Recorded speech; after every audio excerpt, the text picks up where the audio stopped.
I'm David Birch, and I am a trained potter, but I think of myself now more as a designer.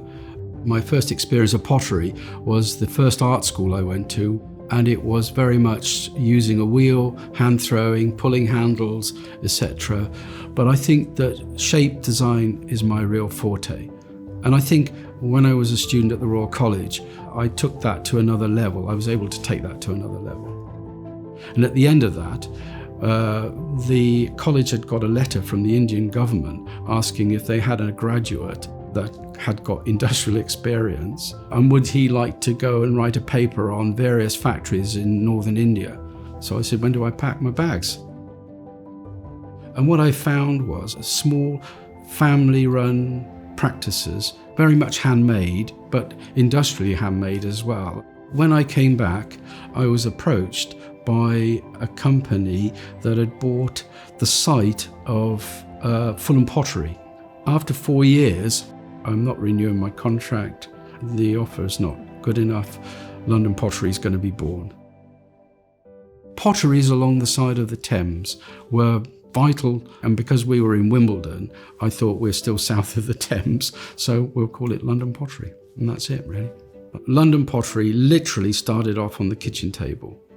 We had a little kiln at the back. Bridget, my wife, was working. She was paying for the roof over our heads, and then Bridget joined me, and she was very much hands-on like me.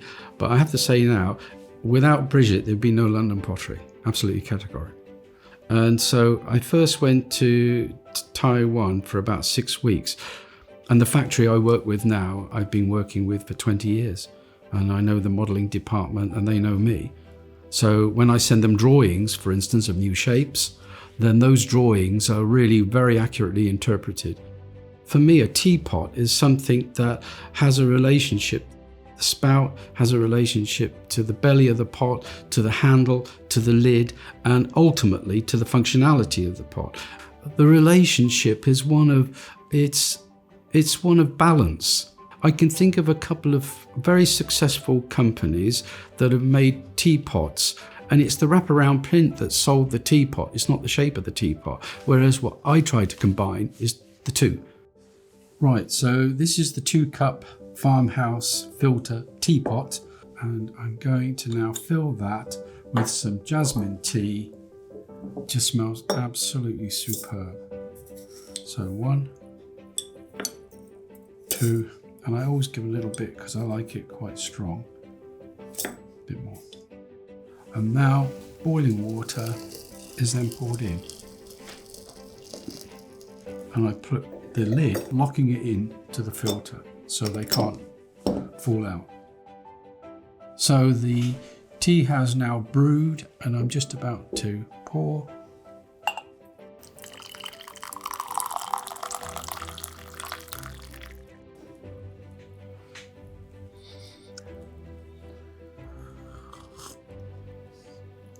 Delicious. The farmhouse was very much homage to leaf tea. Farmhouses had very, very utilitarian, functional teapots, and that's what this is really.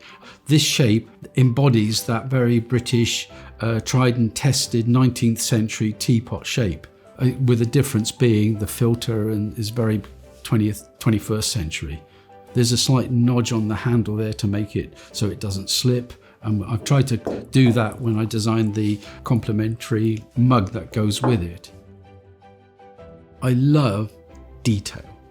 I'm not one of these artists that sits and sketches roughly. And it's almost like I've not gone away from that first period of seeing something and drawing it. In everything I do, it's the attention to detail, yeah.